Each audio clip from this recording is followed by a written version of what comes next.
So we have some amazing wines here. Tell me a little bit about these varietals and what the differences are in your red wines. Absolutely. So first, let's start with our lightest style red. We call it the Bloodstone. The Bloodstone is 100% Fair Cervidou. Fair Cervidou originally comes from southwest France. It's not very well known even in France. Yeah. So that's why we gave it a different name. We gave it our gemstone name, Bloodstone. I love that. Now the gemstone theme, it all started with the ruby. The ruby is actually my grandmother's name. And the ruby is our flagship blend. It's a blend of Tannat, Petit Verdot, and Fair Cervidou. Okay. And here we have our award-winning Tannat, 100% Tannat. So if you're looking for that big tannin punch, a big fruity, earthy red, go for the Onyx. Yeah, I love it. Well, let's try one. Sure. Which one should we? Let's start off with the Bloodstone. It's Okay, perfect. one of our lighter style reds. Sounds fantastic. Oh, look at that color. It's beautiful.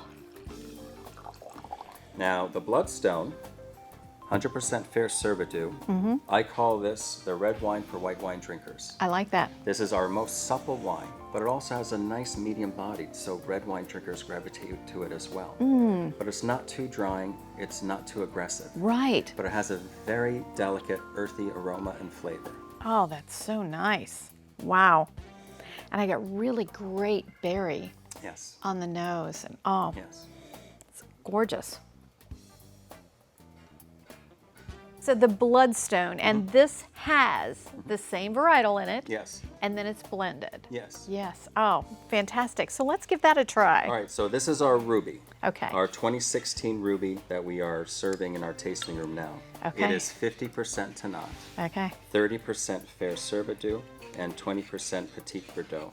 All right. And with that, and we've tried different combinations before, but we found that combination to be the most balanced, where you have some nice fruity flavors and tannins from the Tannat, and you have some nice earthy flavors from the Petit Verdot and Bloodstone, and then the, forgive me, I always call it Bloodstone, I meant to say Fair Cervidou. And the Fair Cervidou also helps give it a nice, gentle body. Oh, beautiful. So Boy, the that looks ruby has a rich. beautiful dark color.